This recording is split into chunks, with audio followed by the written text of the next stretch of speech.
Good morning everyone, welcome back to our daily current affair series. और चलिए शुरुआत करते हैं आज के हमारे इस लेक्चर का। और सबसे पहले देखते हैं कि वो कौन से टॉपिक्स है जो आपकी सिविल सर्विस प्रिपरेशन के लिए वहां पे इंपॉर्टेंट है। सो चलिए वन बाय वन करते हैं शुरुआत आज के हमारे इस करंट अफेयर के लेक्चर का। और सबसे पहला हमारा आज का जो टॉपिक है that is about Himalayan black bear. तो चलिए जानते हैं कि अभी कॉन्टेक्स्ट में क्या है और एग्जाम के पॉइंट ऑफ व्यू से कौन सी चीजें यहाँ पे काम की है। लेकिन लेक्चर को शुरू करने से पहले मैं आपको एक चीज यहाँ पे बता दूं कि ये जो लेक्चर आपके सामने है इसकी पीडीएफ आपको हमारे टेलीग्राम ग्रुप की चैनल पे से मिल जाएगी, which is mention in the description box. So you can go there, you can join the channel and you can download this PDF which is available in both the languages, that is Gujarati as well as English. तो आप वहां से PDF को download कर सकते हैं। इस PDF में आपको प्रीलिम्स और मेंस दोनों के पर्सपेक्टिव से जो भी कंटेंट इंपॉर्टेंट है वो आपको वहां से मिल जाएगा। तो चलिए शुरुआत करते हैं हमारी इस लेक्चर का। और सबसे पहला वाला topic that is about Himalayan black bear. अब देखिए रिसेंटली अभी यहाँ पे कॉन्टेक्स्ट में क्यों है तो उसके रिगार्डिंग अगर हम बात करें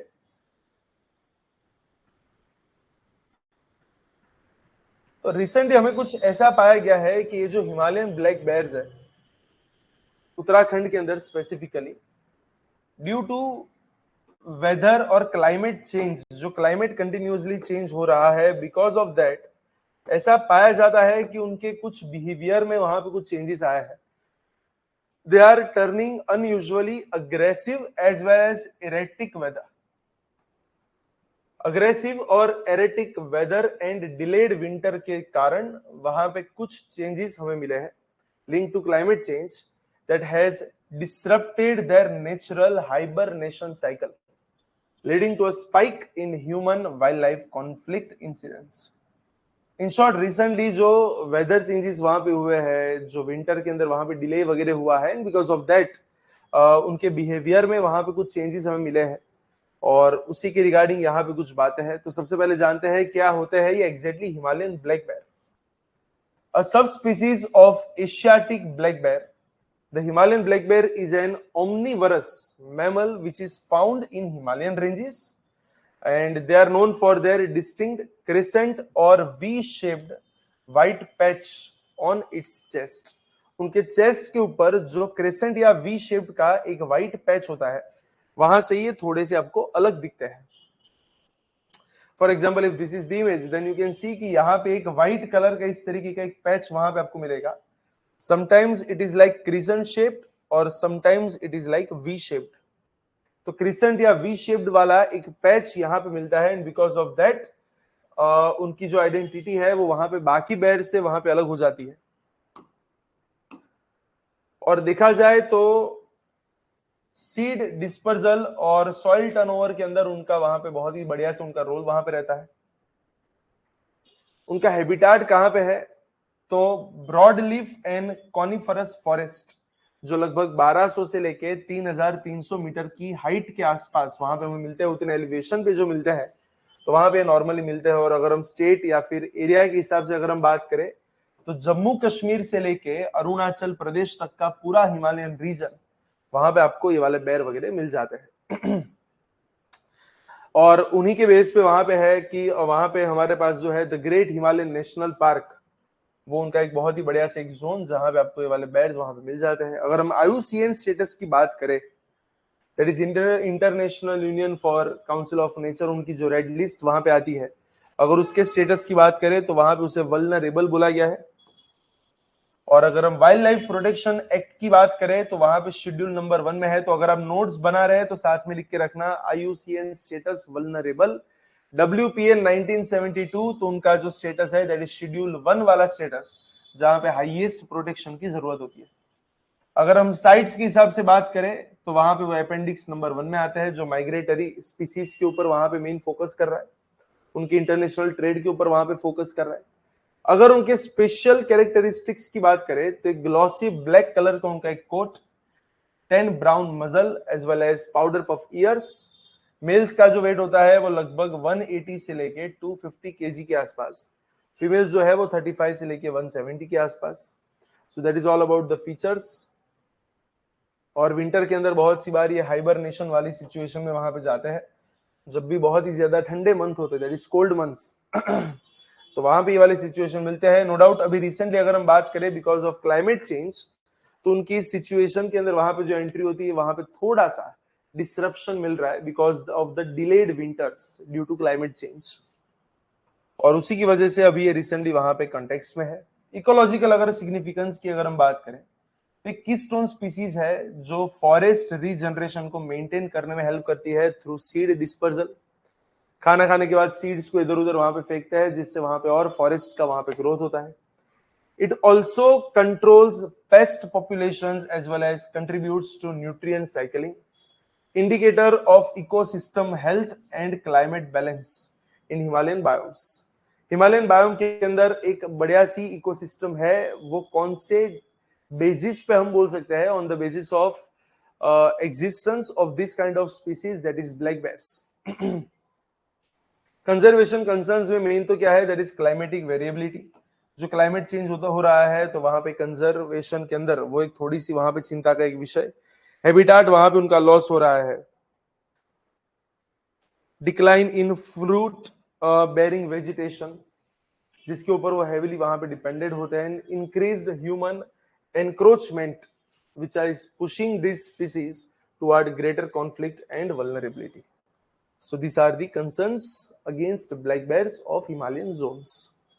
और चले नेक्स्ट टॉपिक पे जाने से पहले मैं एक चीज आपको यहां पे बता दूं, PD Gurukul that is the best institute for civil services in Gujarat की तीनों ब्रांचेस पे, Ahmedabad, Gandhinagar as well as Vadodara, तीनों ब्रांचेस पे नेक्स्ट मंथ से नई बैचेस की होने वाली है शुरुआत, और जहां पे आपको मिल जाएंगे 3 free demo sessions as well as up to 50%, 50% up to 50% scholarship on all the courses that is online as well as offline. तो अगर अभी तक आपने उसका एनरोलमेंट नहीं करवाया है तो नीचे डिस्क्रिप्शन बॉक्स के अंदर आपको एक फॉर्म मिलेगा, you just have to fill up that form, और you can also contact on this number to get further information regarding the new batches. आप जान सकते हैं कि किस तरीके से यहाँ पे प्रिपरेशन करवाई जाती है, किस तरीके से यहाँ पे आंसर राइटिंग के ऊपर फोकस किया जाता है which is essential for civil service examination, और साथ साथ 1-to-1 मेंटरशिप क्या होती है, डायरेक्शन किस तरीके से आपको मिलेगी, सिलेबस वगैरह कैसे होगा, पढ़ाई करने की पैटर्न एंड शेड्यूलिंग वहां पे आप किस तरीके से बना सकते हैं, anything and everything regarding this examination. तो आप अगर कोई भी वहां पे आपका डाउट है तो आप इस नंबर के ऊपर कांटेक्ट कर सकते हैं। We are focusing on high level officials and that's why we are mainly focusing on civil services of UPSC as well as GPSC class 1-2 examination. तो उसी के ऊपर यहाँ पे फोकस रहेगा। इंग्लिश मीडियम, गुजराती मीडियम और हिंदी मीडियम, तीनों मीडियम में बैचेस आपको यहाँ पे मिल जाएगी। तो अभी तक अगर आपने वहां पे एनरोलमेंट नहीं करवाया तो एक बार एनरोलमेंट करवाइए, डेमो लेक्चर्स को वहां पे अटेंड कीजिए, and then after you can make your decision. It is always like पहले इस्तेमाल करें फिर विश्वास करें, राइट। चलिए नेक्स्ट टॉपिक के ऊपर आगे बढ़ते हैं, that is about lab grown milk. क्या है ये अभी रिसेंटली न्यूज में आया हुआ लैब ग्रोन मिल्क? तो इंडिया की बात नहीं है, इजराइल की बात है। इजराइल बेस्ड कुछ स्टार्टअप्स ने वहां पे एक अनाउंसमेंट लगाई है, एक कॉमर्शियल लॉन्च वहां पे किया है of lab grown cow free milk का, एक लेबोरेटरी में बनाया हुआ और काउ फ्री मिल्क जो जनवरी 2026 से वो मार्केट में वहां पे लाएंगे। और देखा जाए तो एक एनिमल फ्री डेयरी का एक बहुत ही बढ़िया सा स्केल यहाँ पे इंट्रोड्यूस हुआ है पूरे वर्ल्ड के अंदर। पहले जानते हैं कि एग्जैक्टली लैब ग्रोन मिल्क है क्या। ध्यान रखना है इजराइल बेस्ड स्टार्टअप का ये इनिशिएटिव है। लैब ग्रोन मिल्क जो है या फिर एनिमल फ्री डेयरी वाला ये जो कंसेप्ट है, it's a real milk made without cows using biotechnological methods. Biotech methods का यहाँ पे यूज किया जाता है। और ऐसा भी नहीं है कि ये प्लांट बेस्ड मिल्क है, नहीं, ये वो भी नहीं है। It contains actual dairy proteins like casein as well as whey protein identical to cow's milk, making it suitable for traditional dairy uses like cheese, curd, yogurt, etc. etc. किसने इसको develop वहां पे किया हुआ है? तो Israeli food tech firms like Remilk, Imagine Dairy और Wilk, इन सब लोगों ने उसको मिलकर वहां पे डेवलप किया है। उसकी प्रोसीजर क्या होती है? प्रिसीजन फर्मेंटेशन वहां पे रहता है। Milk producing genes are inserted into microbes like yeast Then after, these microbes are grown in bioreactors when they secrete milk proteins when fed sugar. जब उनको शुगर फेड करवाई जाती है तो वहां से वो मिल्क प्रोटीन्स को वहां पे रिलीज करते हैं. These milk proteins are then blended with fats and minerals as well as carbohydrates to replicate cow's milk, lactose free, cholesterol free and hormone free. And that is the specified importance of this kind of lab grown milk. Features क्या है? तो एक तो nutritionally बहुत ही बढ़िया से है. जो ट्रेडिशनल मिल्क के अंदर जितने भी एसेंशियल एमिनो एसिड्स है, कैल्शियम है, सिमिलर फैट है, प्रोटीन है, वो सारे कंटेंट यहाँ पे एड ऑन किए जाते हैं. And it is customisable. जो फैट है या फिर जो लैक्टोज का जो कंटेंट है उसको वहां पे आप चेंज कर सकते हैं because it is a lab grown milk. And that's why अगर कोई ऐसा है जो लैक्टोज इनटॉलरेंट कंज्यूमर है तो उसके लिए भी आप इस मिल्क का वहां पे यूज कर सकते हैं. एथिकल भी है, सस्टेनेबल भी है. वहां पे कोई एनिमल का यूज नहीं हो रहा है, कोई मिथेन का वहां पे एमिशन नहीं हो रहा है, कोई एंटीबायोटिक्स वहां पे नहीं है. सो एंटीबायोटिक्स वहां पे है. सो बेसिकली देखा जाए तो कुछ भी वहां पे उसका मिसयूज या फिर अनएथिकल यूज नहीं हो रहा है. सिग्निफिकेंस क्या है? It offers a climate friendly alternative to conventional dairy. जो नॉर्मली डेयरी होती है, जो बहुत ही ट्रेडिशनल, बहुत सालों से चलती आ रही है, उसका एक अल्टरनेटिव है. Reducing land, water and emissions. And it also addresses animal welfare as well as ethical concerns. क्योंकि अगर आप डेयरी का वहां पे प्रोडक्शन वगैरह देखें तो वहां पे बहुत सी जगह पे एथिकल कंसर्न्स आ जाते हैं, जहां पे प्रोड्यूसर्स खुद के यूजेज या फिर खुद के प्रॉफिटेबिलिटी को और बढ़ाने के लिए वहां पे एनिमल्स के साथ इतना बढ़िया तरीके से उसकी ट्रीटमेंट नहीं की जाती. तो इन सब चीजों को कॉम्बेट करने के लिए वाली चीज वहां पे आई है, that is known as lab grown milk. Next topic that is about the great Indian bustard. और क्यों है अभी रिसेंटली न्यूज में? तो सुप्रीम कोर्ट के जस्टिस पीएम नरसिम्हा ने वापस इस बात को वहां पे उजागर किया है. उन्होंने एक चीज को ऑब्जर्व की है कि जो वेस्टर्न ओरिजिन एनवायरमेंटल डॉक्ट्राइंस है लाइक इंटरजनरेशनल इक्विटी, तो ये सब डॉक्ट्राइन जो है वो हमारी critically endangered species great Indian bustard को बचाने के लिए इनएडिक्वेट है. जज का ऐसा मानना है कि ये जो इंटरजनरेशनल इक्विटी वाला जो प्रिंसिपल चलता आ रहा है, और तो वो प्रिंसिपल हमारे ग्रेट इंडियन बस्टर्ड को बचाने के लिए वो इतना काफी नहीं है. It is not sufficient enough and that's why we need to do something else for that. तो पहले तो जानते हैं क्या है ग्रेट इंडियन बस्टर्ड. तो सबको शायद पता होगा, एक हेवीएस्ट फ्लाइंग बर्ड्स के अंदर वो आता है. That is one of the heaviest flying birds in the world which is endemic to Indian subcontinent. और अगर हम स्पेसिफिकली बात करें तो कहां पे आपको मिलता है, तो इंडिया और पाकिस्तान दोनों के अंदर आपको कुछ छोटी छोटी जगह पे मिल जाते हैं. और मेनली अगर हम बात करें तो Thar desert as well as Gujarat, Maharashtra and Karnataka. Thar desert is the most important. उन्हें बेसिकली एरिड और सेमी एरिड ग्रासलैंड्स वहां पे पसंद आते हैं, मतलब एक सूखा हुआ पूरा प्रदेश जहां पे इजीली वहां पे मूव कर सकते हैं. Which spurs vegetation, offer sharing its habitat with blackbucks as well as chinkara. It nests on open, undisturbed plains, making it highly vulnerable to human activities. Conservation status की बात करें तो बहुत ही ज्यादा important, that is critically endangered के अंदर उनको वहां पे रखा गया है. WPA के अंदर बाय डिफॉल्ट वो शेड्यूल नंबर 1 में ही आएगा. साइड्स में भी appendix 1. CMS that is migratory birds वगैरह के अंदर भी अगर देखा जाए तो अपेंडिक्स नंबर 1 में आता है. अपेंडिक्स 1 का मतलब इनके ट्रेड और इनके माइग्रेशन के ऊपर बहुत ही ज्यादा कंजर्वेशन करने की जरूरत. कैरेक्टरिस्टिक्स क्या है? तो हाइट लगभग 1 मीटर के आसपास, वेट जो है वो 15 से लेके 18 केजी के आसपास. एक black distinctive black crown, white neck and underparts and brown wings with gray and black markings. So that is a kind of physical characteristics. Diet की अगर हम बात करें तो they are omnivorous, feeds on grass seeds, insects, small reptiles as well as rodents. तो basically देखा जाए तो सब कुछ खा सकते हैं. ग्रास सीड्स वगैरह भी खाते हैं, स्मॉल रेप्टाइल्स, रोडेंट्स वगैरह भी, इंसेक्ट्स वगैरह भी वहां पे वो लोग फेड करते हैं. और अभी जो रिसेंटली बात करी जबकि हमारे सुप्रीम कोर्ट के जज ने कि जो इंटर जनरेशनल इक्विटी वाला प्रिंसिपल है वो यहाँ पे इनफ नहीं है. तो क्या है इंटर जनरेशनल इक्विटी वाला प्रिंसिपल? तो इंटर जनरेशनल इक्विटी ऐसा बोल रहा है कि भैया हर एक जनरेशन जो अर्थ के ऊपर आती है, they are they act as a trustee of the earth, and that's why आप अपने ही भाग में या फिर अपने हिस्से में आए रिसोर्सेज का इस तरीके से उपयोग करें जिससे आप खुद के रिसोर्सेज को तो एंजॉय कर सके और साथ साथ जो आने वाली नेक्स्ट जनरेशन है आप उसके रिसोर्सेज में कुछ कॉम्प्रोमाइज ना करें. It is like sustainable development. खुद के हिस्से में आए रिसोर्सेज को आप यूज करें और आपकी आने वाली जो नेक्स्ट जनरेशन है उसके रिसोर्सेज भी वहां पे कॉम्प्रोमाइज नहीं होने चाहिए. हर एक जनरेशन के बीच में इक्विटी वहां पे रहनी चाहिए. That is called as inter generational equity principle, and that's why it forms the ethical and legal foundation of sustainable development, जो कि मैंने अभी रिसेंटली वहां पे आपको बताया.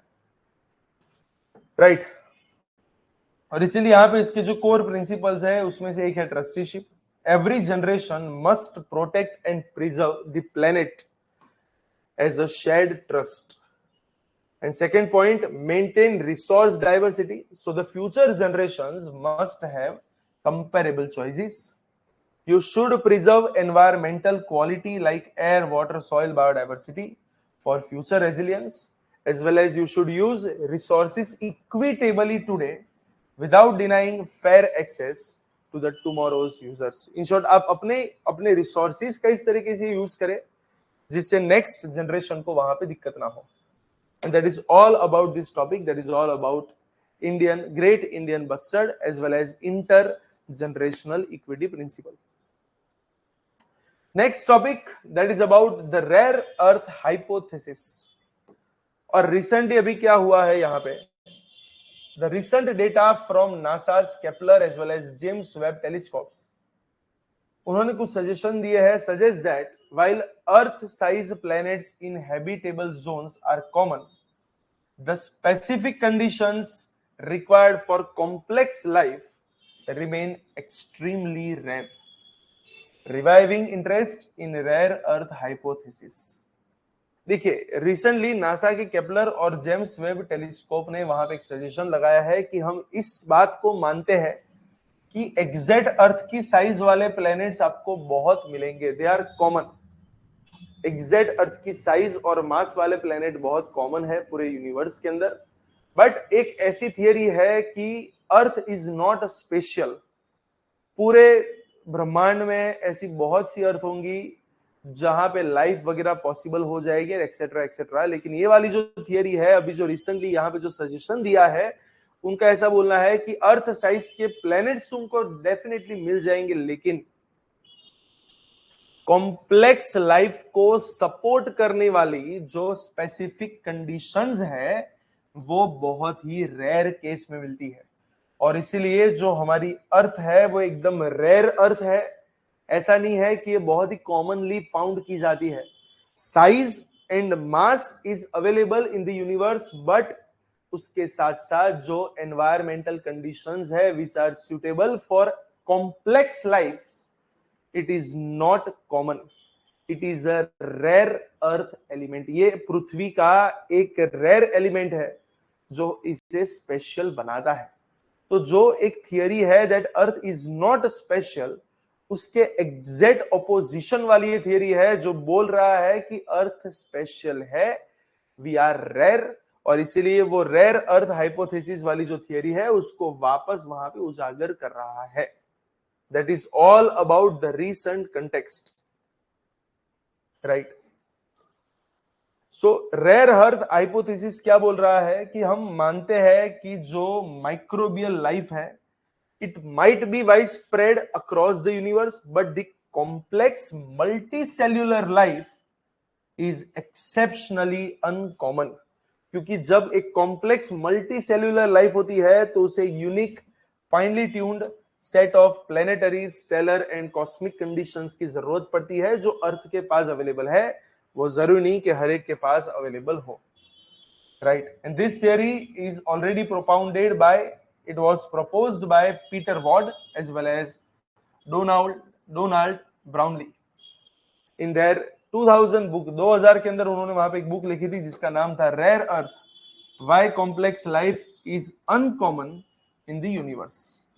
तो वहां पे उन्होंने वाली थियरी वहां पे बताई थी। उसका मेन एम क्या है? To explain why earth like complex ecosystems may be an extraordinary rarity in the cosmos despite the abundance of stars and planets. Key features क्या है? तो जैसे कि हमने बात करी भी, हम एक कॉम्प्लेक्स लाइफ जो है वो बहुत सी अलग अलग चीजों के ऊपर वहां पे डिपेंडेंट है। Multiple conditions are required like stable climate, plate tectonics should be there, magnetic field, atmospheric regulations, protective gas giants like Jupiter etc etc। साथ में habitable zone वहां पे होना चाहिए, right? The planet's composition, orbit and atmosphere must also remain stable over the billions of the years। फिर ऐसा नहीं होना चाहिए कि थोड़े बहुत साल के अंदर वो कंडीशंस वहां पे चेंज हो गई। Planetary system architecture, that is giant planets can either shield inner planets from impacts or destabilize them depending on the mass or the orbits। तो उन सारी की सारी कंडीशंस को वहां पे मिलनी चाहिए, तब जाके ये रेयर अर्थ वहां पे बनती है। अगर हम क्लाइमेट स्टेबिलिटी की अगर हम वहां पे बात करें तो long term carbon silicate cycling and plate tectonics are vital to maintain a life supporting atmosphere. तो ये सारी की अलग अलग कंडीशंस वहां पे मिलनी चाहिए, तब जाके ये सब कुछ पॉसिबल होता है। And that is the significance. It challenges the Copernican principle. जो ये बोल रहा है अर्थ इज नॉट स्पेशल, उसको ये प्रिंसिपल वहां पे चैलेंज कर रहा है by suggesting that earth's conditions are uniquely fine tuned for complex lives. And then after the last topic about our current affair, and that is about India's first MWH, that is megawatt hour scale vanadium flow battery। कहां पे है? तो बोला NTPC Netra के अंदर। देखिए क्या है अभी न्यूज में, तो India inaugurated it's first MWH scale vanadium redox flow battery, vanadium redox flow battery system of 3 MWH capacity. और कहां पे इसका इनोग्रेशन हुआ है? तो बोले एनटीपीसी नेत्रा के अंदर, which is in Greater Noida, marking a breakthrough in long duration energy storage as well as renewable energy integration. एक नई बैटरी वहां पे इंश्योर मैदान में आ चुकी है, जिसका नाम क्या है? It is known as the vanadium redox flow battery. एक advanced liquid electrolyte based energy storage system which is designed as a sustainable alternative to lithium ion batteries। In short वहां पे एनर्जी को स्टोर करने के लिए एक नई type की वहां पे बैटरी, जो लिथियम आयन का एक बहुत ही बढ़िया सा अल्टरनेटिव है। It enables large scale long duration energy retention and which is crucial for renewable energy. Long term के लिए एनर्जी को स्टोर करने वाली कैपेसिटी इसके अंदर है।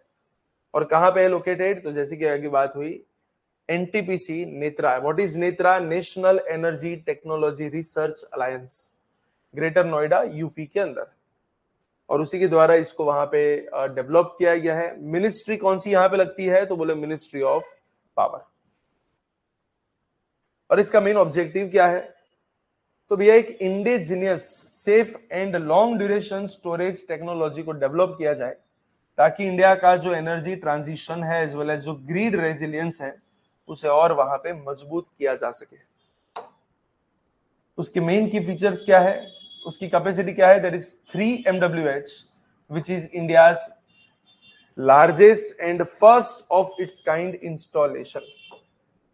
टेक्नोलॉजी क्या है? तो वहां पे वेनेडियम इलेक्ट्रोलाइट का यूज किया जाता है इंस्टेड ऑफ लिथियम, जो कि हाईली स्केलेबल है, सेफ है और लॉन्ग लास्टिंग है। लाइफ स्पेन कितना रहेगा? तो लगभग 15 से लेके 20 साल मिनिमम, विथ मिनिमल डिग्रेडेशन। 15-20 साल तक का उसका पूरा लाइफ स्पेन। और मेनली उसकी एप्लीकेशन कहां पे उसका यूज हो सकता है? तो बोले रिन्यूएबल एनर्जी इंटीग्रेशन के अंदर, माइक्रोग्रिड्स के अंदर, इंडस्ट्रियल स्टोरेज के अंदर, प्लस वो इको फ्रेंडली है, मतलब कि वहां पे रिसाइकलिंग और वगैरह वगैरह होना बहुत ही आसान है। Non flammable operations are there, so that is also the importance. And last point, that is about significance. It marks India's entry into next generation non-lithium energy storage, जो हमारी रिन्यूएबल एनर्जी रिलायबिलिटी को और वहां पे बढ़ा रही है। आत्मनिर्भर भारत वहां पे और प्रमोट हो सकता है। और एनटीपीसी को रिसर्च एंड डेवलपमेंट किसके अंदर, तो बोले ग्रीन हाइड्रोजन वगैरह के अंदर, R&D के अंदर एक ग्लोबल लीडर बनाने के लिए ये वहां पे इंपॉर्टेंट है. सो that is all about this vanadium redox flow battery. और इसी के साथ आज का लेक्चर जो है उसको यहीं पे करते हैं एंड. और ऐसे ही कुछ टॉपिक्स के साथ वापस एक बार करेंगे शुरुआत कल के लेक्चर में. लेकिन तब तक के लिए all the very best for your preparation. चलिए आज का लेक्चर यहीं तक का आपका रहेगा. That's it.